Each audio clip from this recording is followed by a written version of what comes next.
এবারে তো যথেষ্ট ভালো ফসল হয়েছে। হ্যাঁ মহারাজ, পরিসংখ্যান বলছে বিগত 10 বছরে এত ফসল কখনো হয়নি।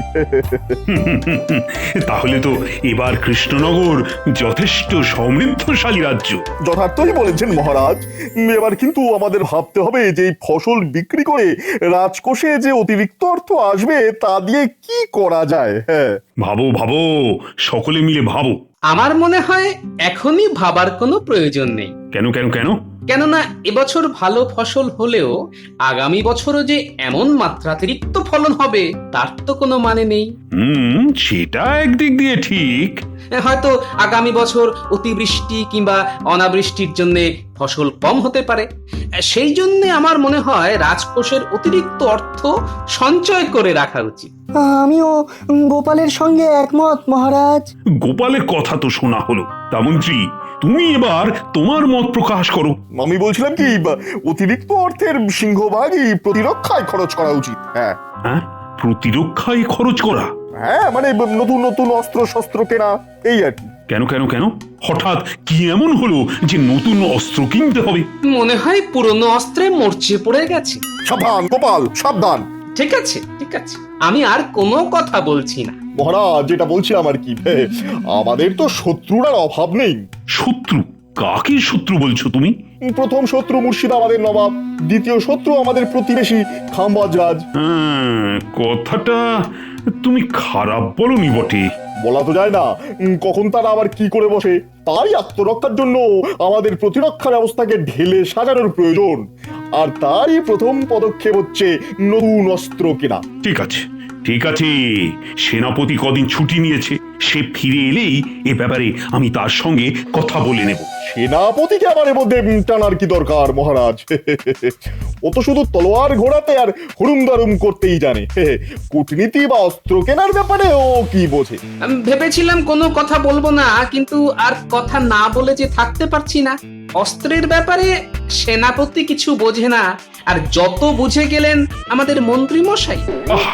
গোপাল, কথার মাঝে এভাবে মন্তব্য করতে থাকলে আমি কিন্তু তোমায় সভা থেকে বের করে দেব।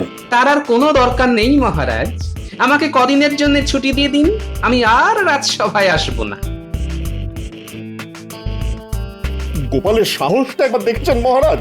ঠিক আছে, যাও যাও, তবে এমন ব্যবস্থা করব না যে চিরকালের জন্য তোমার এই রাজসভায় ঢোকা একেবারে বন্ধ হয়ে যাবে। হ্যাঁ,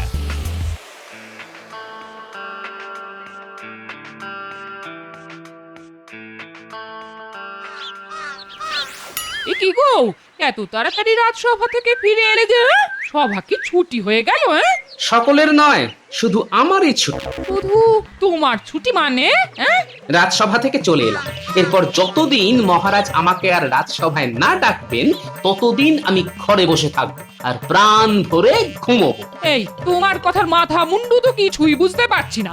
হ্যাঁ গো, মহারাজের সঙ্গে কি কোনো গন্ডগোল হয়েছে? না, মহারাজের সঙ্গে ঠিক হয়নি, তবে হয়েছে আমাদের নতুন মন্ত্রী ওই ভগবানের সঙ্গে। ও, তা কি নিয়ে গন্ডগোলটা লাগলো শুনি? তুমি ঘরের বউ, তাই সবটা তোমার না শুনলেও চলবে। তবে এই বলে দিলাম আমি, ওই মন্ত্রী যেদিন মহারাজকে ভরাডুবি করে ছাড়বে সেদিনই মহারাজ টের পাবে। এখন একটু মুড়ি মেখে আনো দেখি, একটু জমিয়ে পেট পুজো করি। বুঝলে রানী, যত বয়স হচ্ছে গোপালের, মেজাজটাও না ততটাই গরম হয়ে উঠছে। কেন, গোপাল আবার কি করলো? দেখো না, অস্ত্র কেনা নিয়ে আজ রাজসভায় নতুন মন্ত্রীর সঙ্গে গোপালের একটু খিটিমিটি লেগেছে। তা এই ব্যাপারে আমি একটু বিরক্তি প্রকাশ করতেই গোপাল রেগে মেগে আমার অনুমতি ছাড়াই রাজসভা ছেড়ে বেরিয়ে গেল। আচ্ছা, গোপাল কোন পক্ষে ছিল? অস্ত্র কেনার দিকে নাকি অস্ত্র না কেনার দিকে? ওর রকম সকম দেখে তো মনে হচ্ছিল অস্ত্র না কেনার দিকে। আচ্ছা, হঠাৎ করে অস্ত্র কেনারই বা প্রয়োজন হয়ে পড়লো কেন?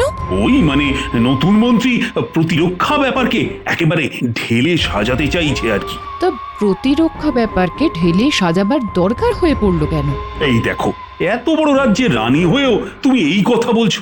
আরে আমাদের শত্রুত্ব আর অভাব নেই। দেখুন মহারাজ, এতদিন এই রাজ্যের রানী হয়ে আমি যেটুকু বুঝেছি তাতে আমার মনে হয় আপনি যাদের শত্রু ভাবছেন তাদের সঙ্গে কিন্তু বন্ধুত্ব করে নেওয়ার থেকে বড় রাজধর্ম আর কিছু নেই। বলছো? হ্যাঁ বলছি, কারণ যুদ্ধ মানেই তো অকারণে অর্থ আর লোকক্ষয়। কথাটা খুব একটা মন্দ বলনি রানী। বেশ, কালই রাজসভায় গিয়ে মন্ত্রীকে বলে দেব যে এখনই কোনো অস্ত্র কেনার প্রয়োজন নেই। গোপাল কাল রাগ দেখিয়ে রাজসভা থেকে চলে গেছে, তার মানে আমার পথের কাঁটা দূর হয়েছে। সেনাপতি আসতেও কদিন সময় লাগবে।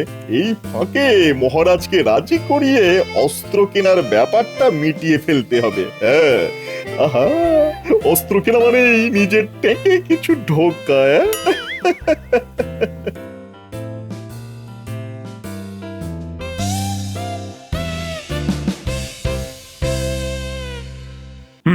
তাহলে সভার কাজ শুরু করা যাক। আচ্ছা মহারাজ, গোপালকে একবার ডেকে পাঠালে হতো না? না না না, ও যখন একবার তেজ দেখিয়ে চলে গেছে তখন ওকে ডাকার আর কোনো প্রয়োজন দেখি না। মন্ত্রী, এবার বলো আজ কোন বিষয়ে আলোচনা হবে? ওই মহারাজ, অস্ত্র। না না না, এখনই অস্ত্র কেনার কোনো প্রয়োজন নেই। কিন্তু মহারাজ, কালই তো আপনি অস্ত্র কেনার ব্যাপারে এক প্রকার রাজি হয়ে গিয়েছিলেন। কিন্তু পরে ভেবে দেখলাম আমরা যাদের শত্রু বলে ভাবছি তাদের সঙ্গে বন্ধুত্ব করে নেওয়ার থেকে বড় রাজধর্ম যে আর কিছুই নেই। চলে, তার মানে অস্ত্র কেনা হবে না? আর অস্ত্র কেনা না হলে আমার ট্যাঙ্কে অর্থের আমদানি হবে কি করে? বাবা, আপনি কিন্তু ভুল করছেন মহারাজ। এই শত্রুদের সঙ্গে যেচে বন্ধুত্ব করতে গেলে তারা আমাদের দুর্বল ভেবে বসবে। হ্যাঁ, দেখো, যাদের তুমি শত্রু ভাবছো তারা তো তেমন ভাবে আমাদের সঙ্গে কোনো শত্রুতা করেনি। সবটাই তো আমাদের অনুমান মাত্র। অনুমানটাই অনেক সময় সত্যি হয়ে যায় মহারাজ। সে তুমি যাই বলো না কেন, তাহলে এটাই ঠিক হলো যে এখন কোনো অস্ত্র কেনা হচ্ছে না।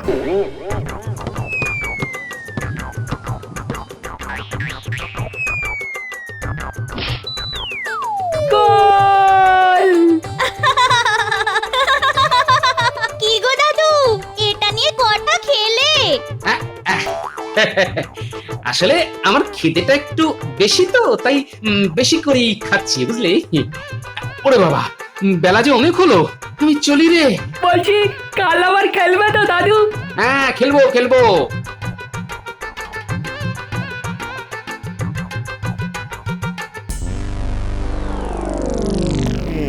যুদ্ধের ভড়কি দিয়েও যখন কাজ হলো না, তখন সত্যি সত্যি একটা যুদ্ধ লাগাতেই হবে। যুদ্ধ মানেই অনেক টাকার খেলা, আর টাকার খেলা বাড়ার সাথে সাথে আমারও খেলা শুরু হবে।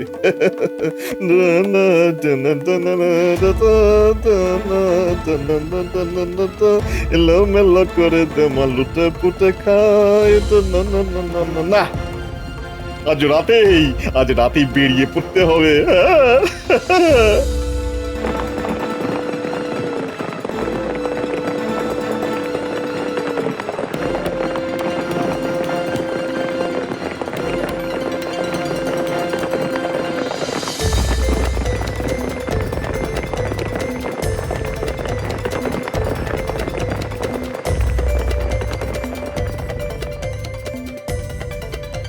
কাকে চাই? আমি কৃষ্ণনগর থেকে আসছি, রাজাকে গিয়ে বলো বিশেষ দরকার। ঠিক আছে, অপেক্ষা করো।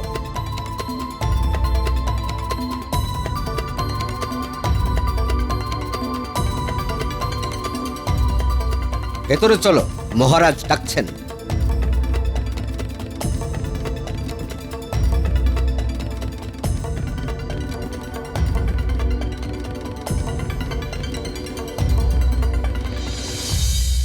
তোমাকে তো ঠিক চিনলাম না। না চেনাই স্বাভাবিক, কারণ আপনার সঙ্গে এই প্রথম আমার সাক্ষাৎ। আমি কৃষ্ণনগরের নতুন মন্ত্রী। হ্যাঁ হ্যাঁ হ্যাঁ, শুনেছি বটে। কৃষ্ণনগরের পুরাতন মন্ত্রী অসুস্থ বলে নতুন মন্ত্রী নিয়োগ করা হয়েছে। হ্যাঁ হ্যাঁ হ্যাঁ, শুনেছি। হ্যাঁ, তা এত রাতে আমার কাছে কি প্রয়োজনে? আপনাকে গোপনে একটা খবর দিতে এলাম মহারাজ। গোপন খবর? এরকম? আমাদের রাজা কৃষ্ণচন্দ্র অতর্কিতে আক্রমণ করে আপনার রাজ্য দখল করে নিতে চায়। হ্যাঁ। সে কি বলছো তুমি? কৃষ্ণনগরের সঙ্গে আমার সম্পর্ক তো খারাপ নয়। তাতে কি এসে যায় মহারাজ? আসলে জানেন তো, রাজ্য দখলের নেশা মানুষের সব সম্পর্ক, সকল বন্ধন নষ্ট করে দেয়। হ্যাঁ, আমাদের মহারাজের এখন হয়েছে সেই অবস্থা। তামাম বাংলার অধীশ্বর হওয়ার জন্য তিনি একেবারে পাগল হয়ে উঠেছেন। হ্যাঁ, তাহলে উপায়?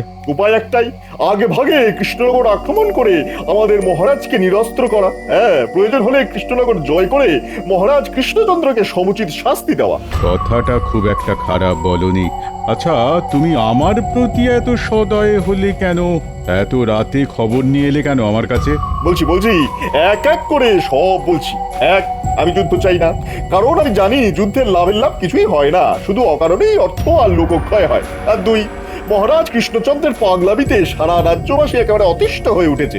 আমি তাদের এই পাগলামির হাত থেকে পরিত্রাণ দিতে চাই। হ্যাঁ, ঠিক আছে, ঠিক আছে, কাল থেকেই আমি যুদ্ধের প্রস্তুতি শুরু করে দিচ্ছি।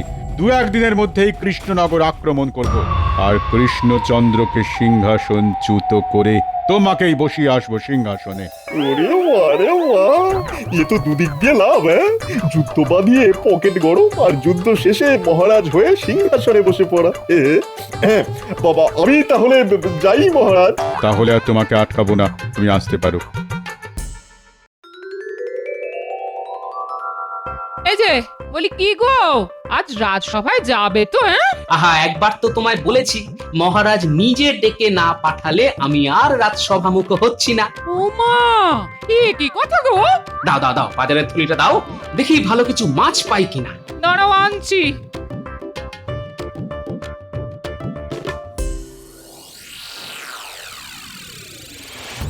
কি বলছো কি বিজ্ঞানী? আমি তো ছিলাম ছুটিতে, আর সেই সময় আমাকে বাদ দিয়েই। তাহলে আর বলছি কি, নতুন মন্ত্রী তো অস্ত্র কেনার জন্যে একেবারে পাগল হয়ে উঠেছিল, আর সেই নিয়েই তো গোপালের সঙ্গে বিবাদ। অবশেষে মহারাজ রাজি হলেন না বলে নতুন মন্ত্রী কিছুটা দমে গেল। তবে মুখ দেখে খুব একটা খুশি বলে তো মনে হয়নি আমার। গোপাল ছাড়া রাজসভা? না না বিজ্ঞানী, মহারাজের অনুমতি নিয়ে আমি কালই গোপালকে রাজসভায় ফিরিয়ে নিয়ে আসবো। হ্যাঁ, তাহলে তো খুবই ভালো হয়। দেখো, চেষ্টা করে দেখো। প্রণাম মহারাজ।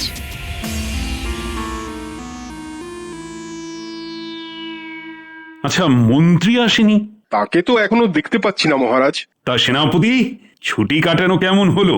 ভালো মহারাজ। এ কি মন্ত্রী, আজ তোমার এত দেরি হলো কেন? ওই যে আসবার সময় হঠাৎ এক আত্মীয়ের সঙ্গে দেখা হয়ে গেল, তার সঙ্গে কথা বলতে বলতে একটু দেরি হয়ে গেল মহারাজ। আচ্ছা, সকলেই যখন এসে গেছো, তাহলে সভার কাজ শুরু করা যাক। মহারাজ, আমি কি একটা কথা বলতে পারি? বলো বলো বলো। বলছিলাম কি, গোপালকে সভায় দেখছি না কেন? তেজ দেখিয়ে ও বাড়িতে বসে আছে। আপনার অনুমতি পেলে ওকে কি আমি ডেকে নিয়ে আসবো? না না না, তার কোনো প্রয়োজন নেই। গোপালকে ছাড়াই রাজসভার কাজ যেমন চলছিল তেমনই চলবে।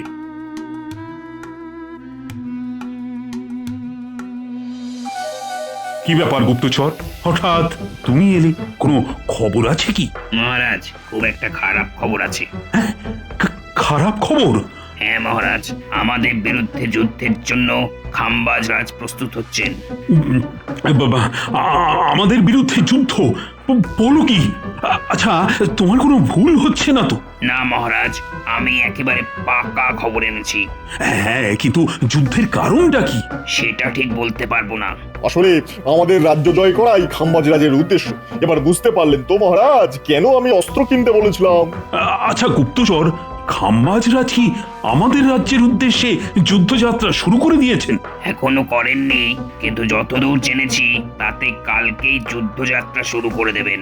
হ্যাঁ, কালকে শুরু করলে আমাদের এখানে পৌঁছতে পৌঁছতে পরশু। না না না, আর দেরি করা যায় না। সেনাপতি, তোমার সৈনিকদের প্রস্তুত হতে নির্দেশ দাও। যথাজ্ঞা মহারাজ। আচ্ছা, তোমার অস্ত্র শস্ত্র যথেষ্ট পরিমাণে আছে তো? খাম্বাজরাজ ইতিমধ্যে কোনো আধুনিক অস্ত্র না কিনে থাকলে আমাদের যা আছে তা দিয়েই ওদের সাথে অনায়াসে মোকাবিলা করা যাবে মহারাজ। তাহলে এক্ষুনি গিয়ে খাম্বাজের মোকাবিলা করার জন্য সৈন্য প্রস্তুত করো। আমি এক্ষুনি যাচ্ছি মহারাজ। আমি তাহলে এখন আসি মহারাজ, পরে যদি আরো খবর পাই তাহলে আপনাকে এসে জানিয়ে যাব। হ্যাঁ হ্যাঁ, তুমি এখন এসো। গুপ্তচরের কাণ্ড দেখে একেবারে পিত্তি জ্বলে যায়। ভেবেছিলাম অতর্কিতে হানা দিয়ে খাম্বাজরাজ কোথায় কৃষ্ণচন্দ্রকে তুড়ি মেরে তাড়িয়ে দেবে, তা না, গুপ্তচরটা ঠিক জানিয়ে দিয়ে গেল। দাঁড়াও, আগে একবার সিংহাসনে বসি, তারপর সব থেকে আগে ওটাকে তাড়াবো। হ্যাঁ মন্ত্রী, বলুন মহারাজ। এইসব বিপদের দিনে গোপাল আমাকে যেমন বুদ্ধি আর সাহস দিত, তুমি সেরকম পারবে তো?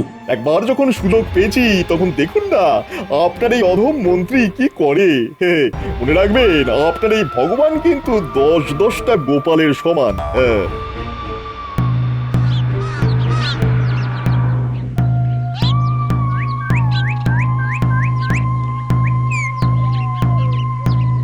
শোনো শোনো শোনো, খাম্বাজরাজ আমাদের কৃষ্ণনগর আক্রমণ করতে আসছে। 2-1 দিনের মধ্যেই যুদ্ধ লাগবে। সকলে তাই খুব সাবধানে থাকবে, আর খুব একটা প্রয়োজন ছাড়া কেউ ঘরের বাইরে বেরোবে না। শোনো শোনো শোনো। সে কি, যুদ্ধ লাগবে? তাহলে তো মহা বিপদ। রাজায় রাজায় যুদ্ধ হবে আর প্রাণ যাবে উলুখাগড়ার। এবার ফসল ভালো হতে ভেবেছিলাম বছরটা খুব ভালোভাবে কাটবে, তা না এই কি উটকো অশান্তি বলো দেখি। কি যেন বলছে না, যুদ্ধ লাগবে। এগো ভাই, এসব তুমি কি বলছো? কেন, মহারাজের খাস লোক হয়ে তুমি জানো না খাম্বাজরাজ আমাদের রাজ্য আক্রমণ করতে আসছে? সে কি? সকলে মনে রেখো, এই আক্রমণ প্রতিহত করে আমাদের জয়লাভ করতেই হবে। সেনাপতি, এসব কি শুনছি? ঠিকই শুনেছো গোপাল। আচ্ছা, আমাকে একটা দ্রুতগামী ঘোড়া দিতে পারো? ঘোড়া? ঘোড়া দিয়ে কি হবে? সব পরে বলবো, হাতে একনার সময় নেই। আর আমার এই ঘোড়া নিয়ে যাওয়ার খবরটা কিন্তু কেউ যেন জানতে না পারে, বুঝলে? ঠিক আছে, চলো দিচ্ছি।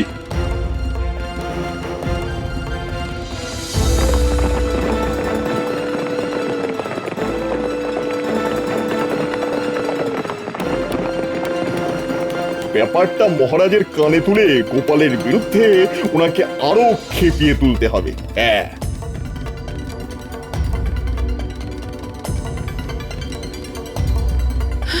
কি বলছেন কি মহারাজ? খাম্বাজরাজ আপনার বিরুদ্ধে যুদ্ধ করতে আসছে? হ্যাঁ, হ্যাঁ, আমার অতি বিশ্বস্ত গুপ্তচর তো সেই খবরই দিয়ে গেল। কিন্তু খাম্বাজরাজ তো আপনার বন্ধু ছিল। ভুল রানী, ভুল। রাজনীতিতে বন্ধু বা শত্রু বলে কিছুই হয় না, সবটাই স্বার্থ আর রাজনীতির নোংরা খেলা। আচ্ছা, গোপালকে একবার খবর দিলে হয় না? গোপাল? ব্যক্তিগত মান অভিমানের সময় কিন্তু এখন নয় মহারাজ, এটা নয়। আমার এই অনুরোধটা আপনি রাখুন মহারাজ, গোপালকে ডেকে পাঠান। কাকে আর ডেকে পাঠাবেন মহারাজ? সে তো কৃষ্ণনগর ছেড়ে পালিয়েছে। কি বলছো কি মন্ত্রী? গোপাল কৃষ্ণনগর ছেড়ে পালিয়েছে? কিন্তু কেন? কিছু মনে করবে না রানীমা, আমার মনে হয় খাম্বাজরাজকে এই যুদ্ধের জন্য আসল উস্কানিটা গোপালই দিয়েছে। হ্যাঁ, আর যুদ্ধ আসন্ন দেখে সে সরাসরি ওই দলে অংশগ্রহণ করতে গেছে। আমার কথা বিশ্বাস না হলে কাউকে পাঠিয়ে জেনে নিন না এই মুহূর্তে গোপাল এই রাজ্যে আছে কি নেই। কিন্তু গোপাল এমনটা করবে কেন? বুঝতে পারছেন না? ওই যে সেদিন আপনি গোপালকে রাজসভা থেকে বের করে দেবেন বলেছিলেন, গোপাল হয়তো সেই অপমানের শোধ তুলছে। হ্যাঁ হ্যাঁ, গোপাল এত বড় নিমকহারাম? হে ঠাকুর, ঠাকুর, এই বিপদ থেকে কৃষ্ণনগরকে তুমি রক্ষা করো ঠাকুর। আর সেই সাথে এটাও প্রমাণ করো যে আমার গোপাল নেমো খারাপ নয় ঠাকুর। জয় মহারাজ কৃষ্ণচন্দ্রের জয়। জয় মহারাজ কৃষ্ণচন্দ্রের জয়। সকলে জীবন বাজি রেখে যুদ্ধ করবে। মনে রাখবে, এই যুদ্ধের সঙ্গে আমাদের রাজ্যের মান ইজ্জত সব নির্ভর করছে।